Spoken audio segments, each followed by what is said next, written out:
सिद्धार्थ अभी अगरबत्ती दिखा रहा है, देखिए।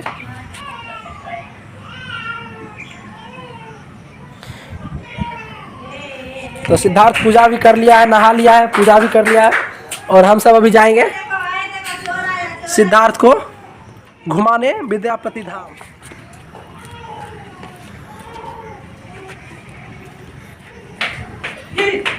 चलो प्रणाम करो, प्रणाम करो, चलो। अभिषेक और पहले अभिषेक में आपका स्वागत है दोस्तों। आज है सोमवार और सोमवारी का दूसरा दिन है। आज हम जा रहे हैं बाबा के धाम, विद्यापति धाम। तो मेरे साथ प्रेम से बोले बाबा की।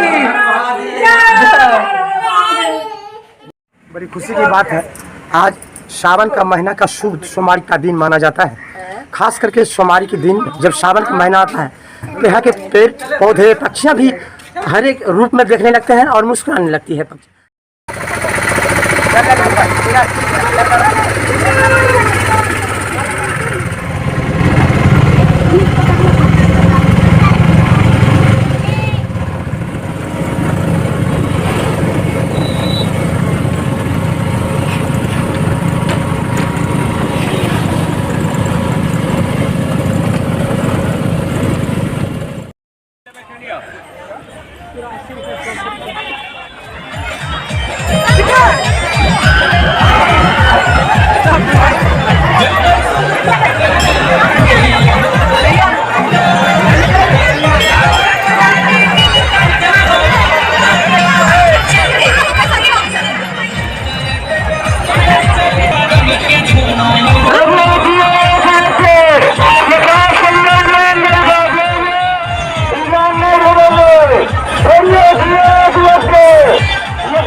कहीं ना कोई बाबा के दरबार में मौजूद है।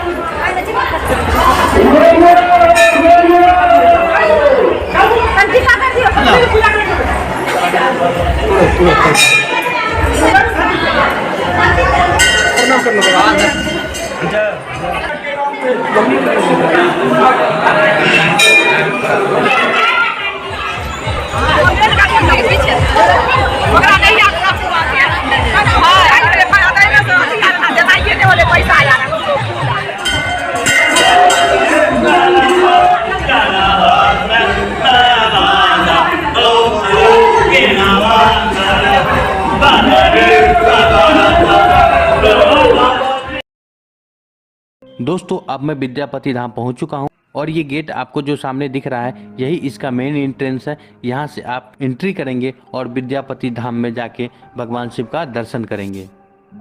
तो चलिए आपको अंदर ले चलते हैं।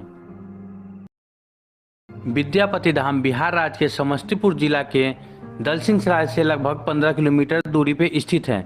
ऐसा कहा जाता है कि विद्यापति धाम देश का एकमात्र ऐसा मंदिर है जहां भक्त और भगवान दोनों एक ही कक्ष में विराजमान हैं। मैथिल कवि विद्यापति जी की भक्ति से प्रसन्न होकर भगवान शिव स्वयं विद्यापति जी के यहाँ नौकरी करने के लिए आए। उन्होंने अपना नाम उगना बताया। जब उगना ने विद्यापति जी से काम मांगा तो विद्यापति जी ने मना कर दिया, क्योंकि उस समय विद्यापति जी की मालिक हालत अच्छी नहीं थी। जब पत्नी ने उगना को काम पर रखने के लिए बोला तब विद्यापति जी ने भगवान शिव यानी कि उगना के साथ एक शर्त रखी कि आपको बस 2 ही टाइम का खाना दिया जाएगा, यानी सुबह और शाम। इस पे भगवान शंकर तैयार हो गए और अपने भक्त के यहाँ एक नौकर का भेष पकड़ रहने लगे। एक दिन की बात है, विद्यापति जी को राजा के यहाँ गर्मी का समय था और पैदल चलते चलते उन्हें प्यास लगी। दूर दूर तक वन में इधर उधर ढूंढने के बाद जब कहीं पानी नहीं मिला तब उन्होंने उगना से बोला कि जाओ कहीं से पानी लेके आओ, मुझे बहुत प्यास लगी है। इस पे भगवान शिव यानी कि उगना थोड़ी दूर गए और अपना जटा खोला। जटा खोल के 1 लोटा गंगा जल निकाला और विद्यापति जी को पीने के लिए दिया। चूँकि विद्यापति जी रोज पूजा करने के बाद प्रसाद के रूप में गंगा जल पीते थे, तो उन्हें साधारण पानी की जगह गंगा जल होने का आभास हुआ। उसके बाद उन्होंने उगना से पूछा कि तुम ये पानी कहाँ से लाए हो। तो उगना ने ये बताया कि मैं थोड़ी दूर से लाया हूँ।